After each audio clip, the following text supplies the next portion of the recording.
Hi, David. They call me MacGyver. Today I'd like to show you how to install LVP or laminate flooring in the reverse direction. I've watched a lot of videos and they say how hard it is. They show where they take a plane and they plane off the little lip on the tongues or on the groove side so that the tongue can slide in without any issues. And then they put super glue in them. I just haven't seen that as an issue. And also for the reverse direction, I've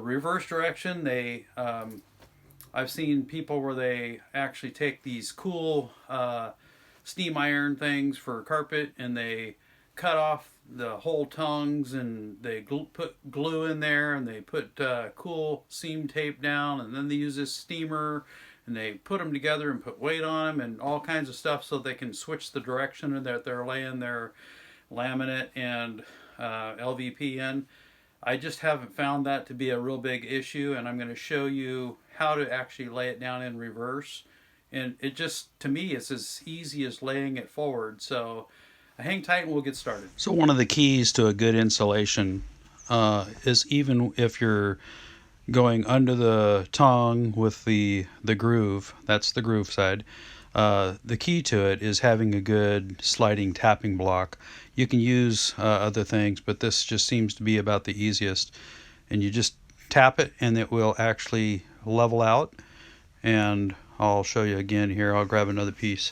But when you first put it in there, see it's sticking up, you tap it a couple times and it drops right down.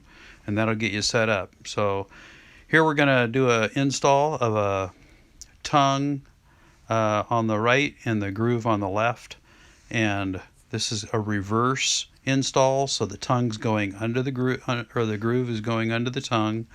And I slide it up close to the groove on the board we're going into.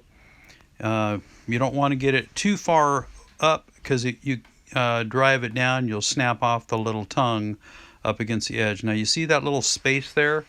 If you take your rubber mallet and tap it, sometimes it's just hanging up a little bit, and that just allows it to get even. So tap it a couple more times and it will usually go right together. So it's all tight. Well, I'd like to thank you for watching. Hope that was good information for you. And if you haven't already subscribed to my channel, if you'll subscribe to my channel, click the bell icon, and that way every time I create a new video you'll be notified. Thanks a lot. You have a great day.